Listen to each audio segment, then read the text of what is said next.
Salut tout le monde, j'espère que vous allez bien. On est parti pour la vidéo du jour avec un petit programme assez sympa les amis. On a quelques informations mercato et on a notamment une info qui concerne Robert Lewandowski et le Barça, mais indirectement ça va concerner Karim Benzema puisque son ex-agent l'a nommé tout simplement en parlant de Karim Benzema. Et on va avoir peut-être une petite explication du pourquoi, du comment Robert Lewandowski souhaiterait aller jouer en Liga du côté de Barcelone et c'est très très intéressant.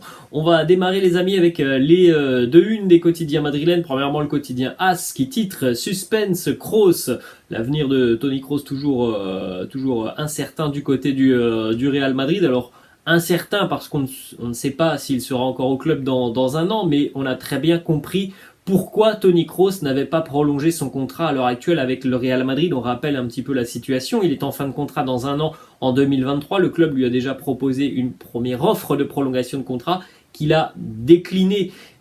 Voilà, il n'a pas dit non, il n'a pas dit oui, il a tout simplement dit c'est pas le moment de discuter d'une prolongation de contrat. On verra ce qu'il va se passer l'année prochaine. On rappelle les amis, on en avait parlé il y a une dizaine de jours. Il veut tout simplement se sentir encore important dans cette équipe. Il veut aussi se sentir à l'aise physiquement. Donc pour de bonnes raisons, Toni Kroos n'a pas donné son accord à l'heure actuelle au Real Madrid. Bon, on aura le temps d'en reparler d'ici à un an.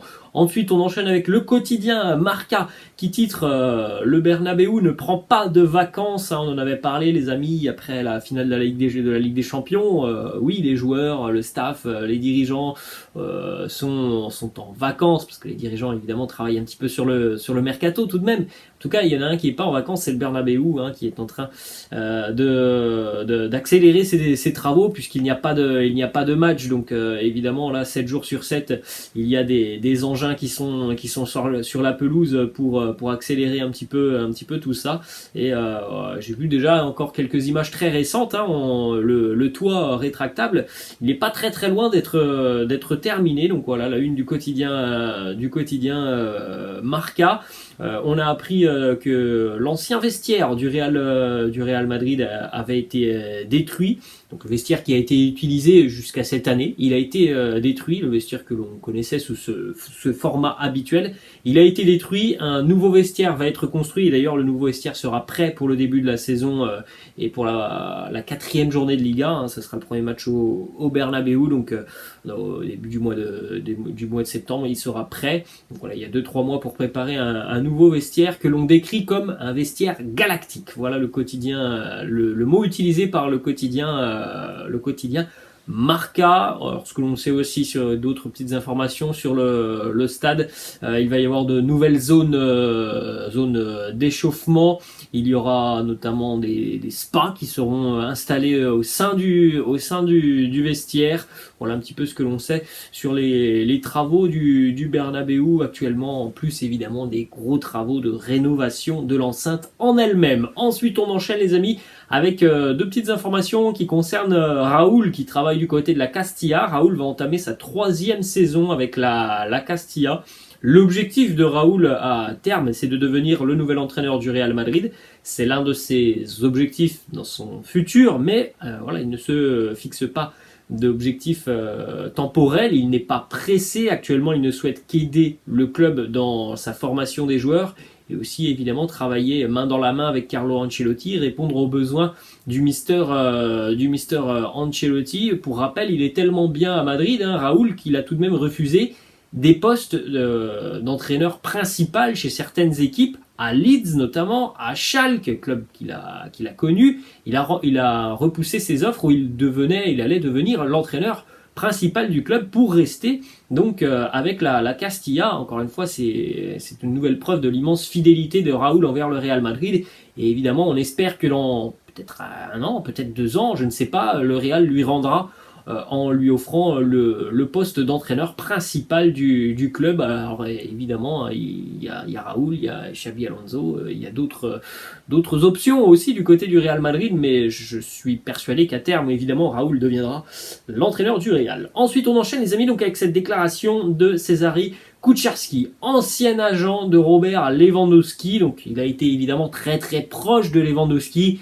Et les rumeurs qui envoient Lewandowski du côté de l'Espagne, elles ne datent pas d'aujourd'hui. Alors, cette année, c'est le Barça, mais quand on parlait de Lewandowski en Liga il y a encore 1 an ou 2 ans, on parlait en général du Real Madrid. Donc voilà, cette année, c'est le Barça parce qu'il y a une place à prendre au Barça et parce qu'il ne peut pas venir au Real. Il y a Karim Benzema. Donc voilà la déclaration de Cezary Kucharski qui nous dit « Je pense que Lewandowski va signer à Barcelone. Son plan, c'était l'Allemagne, l'Espagne et terminer sa carrière aux États-Unis.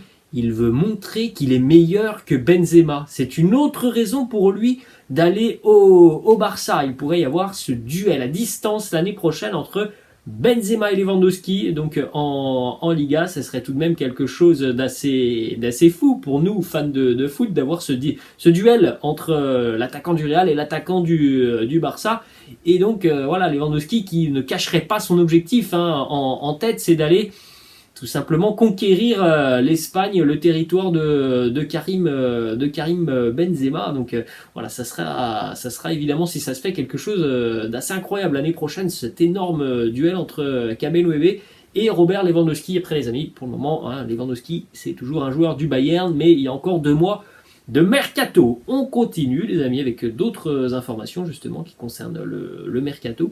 Premièrement, les infos qui concernent Luka Jovic, toujours en négociation avec la Fiorentina. Pour le moment, la Fio a demandé au Real Madrid de mettre en stand-by les négociations jusqu'au 1er juillet, donc dans quelques jours, pour reprendre les discussions en ce qui concerne Luka Jovic. À l'heure actuelle, le club italien doit clôturer les comptes de la saison qui vient de se terminer pour savoir combien ils peuvent investir sur Jovic.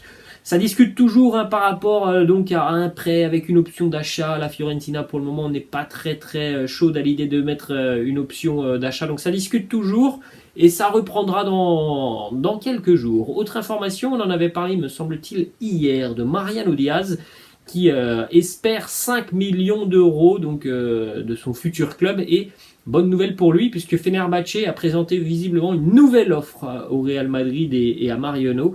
Une offre qui pourrait donc correspondre aux attentes de Mariano avec un salaire de 5 millions d'euros annuels plus bonus. Donc c'est ce que Mariano attend. Après les amis, est-ce que Fenerbahçe est un club qui va intéresser Mariano Diaz? Ça, on n'a pas la réponse. Ensuite, on continue avec des informations qui concernent Vinicius Junior, sa prolongation de contrat. Vous le voyez juste à côté de moi, Vinicius, il fait son retour en Espagne, il était dans l'avion, voilà. Donc il fait son retour en Espagne pour aller signer son nouveau contrat. Et voilà un petit peu les données que l'on a sur ce nouveau contrat, donc jusqu'en 2027, clause libératoire à 1 milliard d'euros, un salaire de 10 millions d'euros annuels, il y aura une prime si Vinicius remporte le Ballon d'Or, une prime de 1 million d'euros, et puis il y a aussi des primes par rapport au titre remporté avec le Real. Ensuite, on continue les amis avec une déclaration d'Iker Casillas, légende du Real Madrid aussi, Iker Casillas, qui nous parle notamment de l'arrivée d'Antonio Rudiger, et pour lui c'est une très bonne nouvelle. Il nous dit que la signature de Rudiger me semble très importante afin de maintenir une ligne solide à l'arrière pour que l'équipe puisse s'unir. Je pense qu'on est d'accord là-dessus. Après, évidemment les amis, le terrain parlera, mais on a tout de même l'impression que Rudiger va avoir un rôle tout de même très important à jouer dans cette arrière-garde madrilène. Autre information qui concerne Marco Asensio. On est toujours à l'affût de certaines informations en ce qui concerne Asensio. Est-ce qu'il prolongera? Est-ce qu'il va quitter le club? À l'heure actuelle, on est tout de même plutôt proche d'un départ d'Asensio que d'une prolongation de contrat. Et les offres que Marco Asensio a reçues, eh bien on les connaît, on en avait déjà parlé sur la chaîne. Toujours l'AC Milan et Liverpool qui proposent quelque chose à Asensio, mais il faut aussi convaincre le Real Madrid. Donc voilà ce que l'on sait à l'heure actuelle. Ensuite les amis, on continue aussi avec cette information du quotidien Marca qui nous annonce que le retour d'Alvaro Odriozola pourrait fermer tout simplement la possibilité au Real Madrid de recruter un ailier droit sur ce mercato. Le retour d'Odriozola pourrait permettre à Lucas Vázquez de remonter en attaque. Alors bon les amis, j'espère que ça ne se passera pas comme ça. Déjà que je ne suis pas un grand fan de Lucas Vázquez défenseur. Alors Lucas Vázquez, ailier droit, voilà, moi ça me pose problème. Donc j'espère sincèrement que ça ne se passera pas comme ça pour le Real Madrid et pour la saison prochaine. Ensuite, on continue les amis avec 3 informations pour terminer cette vidéo. Premièrement, Le Real est tout proche de signer l'une des pépites de la formation de l'Atlético Madrid, le jeune Jesus Fortea. Pas ailier, latéral droit Jesus Fortea.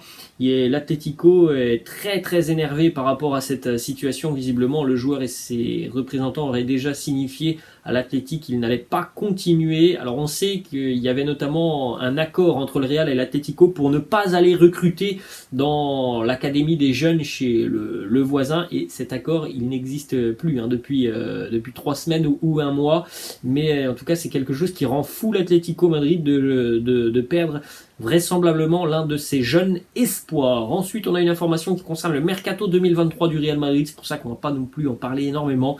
Selon plusieurs médias, la piste numéro 1 du Mercato 2023 du Real Madrid, elle mènera à Jude Bellingham. Bon, Dortmund demandera certainement très cher pour son jeune anglais, mais voilà, ça se fera l'année prochaine si toutefois ça se fait. Et on va donc terminer les amis avec cette dernière petite information. On en a parlé hier de l'arrivée de ce jeune Noel Lopez. Vous avez cette petite photo qu'il a laissée sur ses réseaux sociaux où il est devant le centre d'entraînement du Real Madrid. Alors tout devrait se finaliser aujourd'hui, la signature, la visite médicale. Petite information, il n'est pas exclu que Noel Lopez participe à la pré-saison avec le Real Madrid. Donc affaire à suivre. En tout cas, si vous avez vu les vidéos de lui sur YouTube, comme je vous l'avais conseillé, on a tout de même un profil très intéressant. Alors le joueur est encore très jeune évidemment, mais c'est tout de même voilà, des choses assez intéressantes qu'il a montré sur le terrain avec le Deportivo La Corogne. Voilà les amis, la fin de cette vidéo. J'espère que ça vous a plu. N'hésitez pas comme d'habitude à lâcher un petit pouce bleu.